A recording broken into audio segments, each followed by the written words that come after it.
மத்தேயு 2ஆம் அதிகாரம் 10ஆம் வசனத்தில் சொல்லியிருக்குது, அவர்கள் அந்த நட்சத்திரத்தை கண்டபோது மிகுந்த ஆனந்த சந்தோஷம் அடைந்தார்கள். அந்த 2ஆம் அதிகாரத்தில் சாஸ்திரிகள் இயேசு பிறந்திருக்கிறார் என்று கேள்விப்பட்டு அவரை பார்க்க வேண்டும் என்று வருகிறார்கள். அந்த இடத்துல அந்த சாஸ்திரிகளுக்கு எந்த அற்புதங்களும் நடக்கலை. அந்த இடத்துல சாஸ்திரிகள் எந்த விதமான நன்மையை பெற்றுக்கொள்ளலை.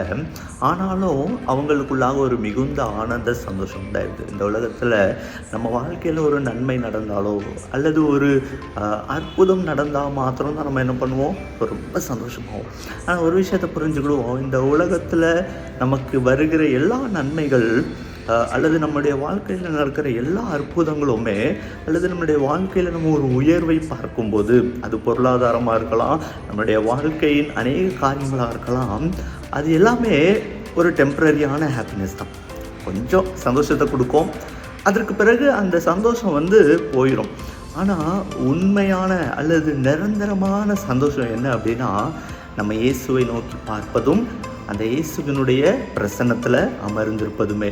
அதுதான் அந்த இடத்துல சாஸ்திரிகளுக்கு எந்த அற்புதங்களும் நடக்கலை அல்லது அவங்க எந்த நன்மையும் பெற்றுக்கொள்ளலை. ஆனாலும் அவங்களுக்குள்ள ஒரு மிகுந்த ஆனந்த சந்தோஷம் உண்டாயிருந்து. அதற்கு காரணம் இயேசுவானவர் மட்டுமே. அவங்க இயேசுவை பார்க்க வந்தார்கள், இயேசுவனுடைய சமூகத்திற்கு வந்திருக்கிறார்கள்.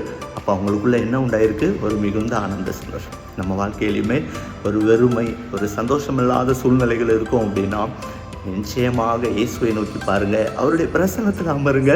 உங்களுக்குள்ளாகவும் ஒரு மிகுந்த ஆனந்த சந்தோஷம் உண்டாகும்.